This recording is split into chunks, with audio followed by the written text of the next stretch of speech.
Good day, everyone. Today I'm going to be discussing chapter 6 and chapter 7 of React, and I'm here with my navigator Sibu. How are you, Sibu? Hey guys. Hey guys, I'm good. Alright, cool. Chapter 6, Building Forms Using Formik.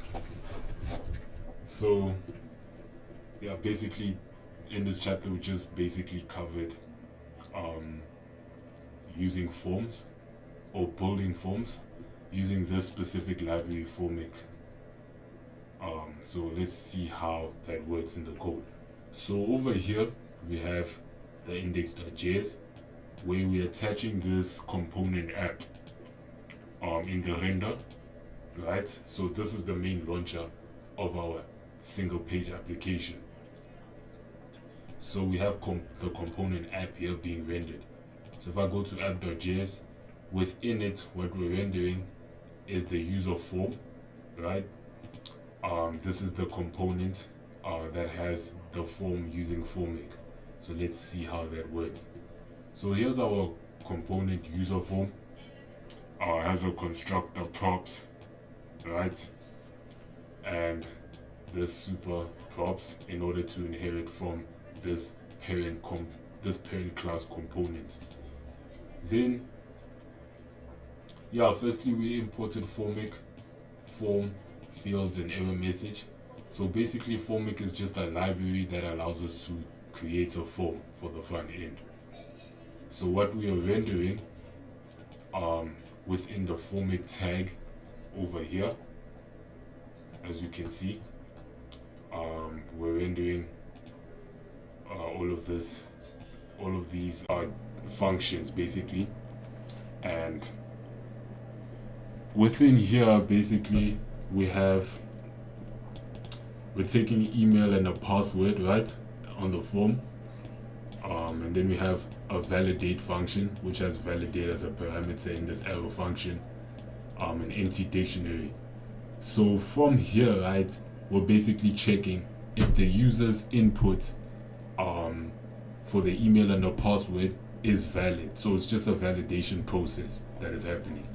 So it starts off obviously with the if statement, which checks if the email is empty, and if the email is empty then it shows this error message saying required. And then in this else if block is just checking if the format of the email is valid, right, using this syntax called regex. So it just checks if the format of the email is valid. Then if it's not valid, then it shows this error message, invalid email address. Then next, in this else if block, basically it's checking if the email is at least 10 characters long. So values.email.length, if values.email.length is less than 10, then what will happen is an error message will be displayed saying email address too short. Then we have another if block over here, which is now checking the password. So it checks if the password is empty, right? So not values.password means if password is empty, then we will show this error message saying required, so that the password is required. Then in this else if block, it checks if the password is at least 8 characters long. And if the password is not 8 characters long, then it shows the error message password too short. Then over here we have an onSubmit function, which is basically for submitting the form.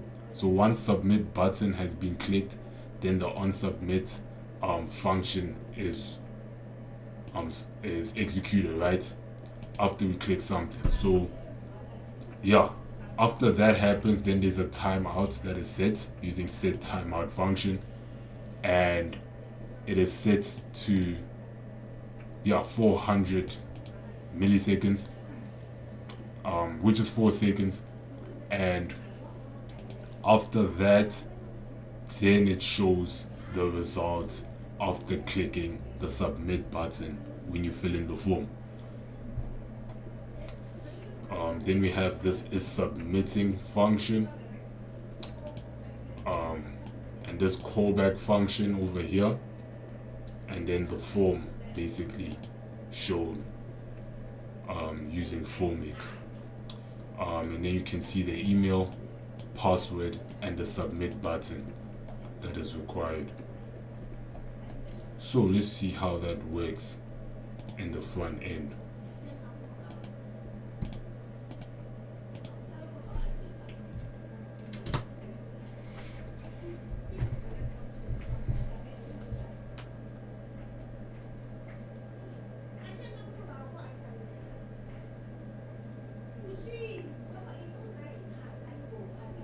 So here's the form, and it asks for a password, an email, as well as a password. So let's say I enter a password that is too short, then this error message occurs, password too short.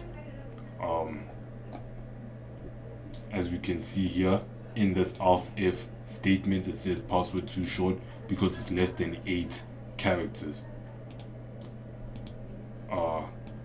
Then if the password is invalid, it shows invalid email address. So if the email is invalid, it shows invalid email address.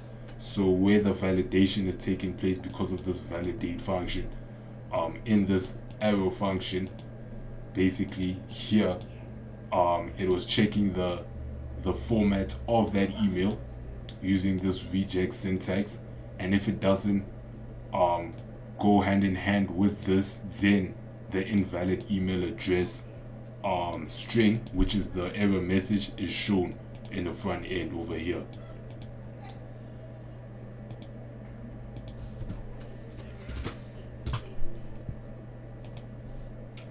But yeah, when I put in the correct format and click submit, then it shows this, it returns this dialog box with my email and password over there.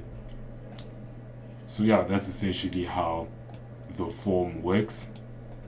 Inputting the email and the password, and mainly just using Formik to create the form and make that request with it.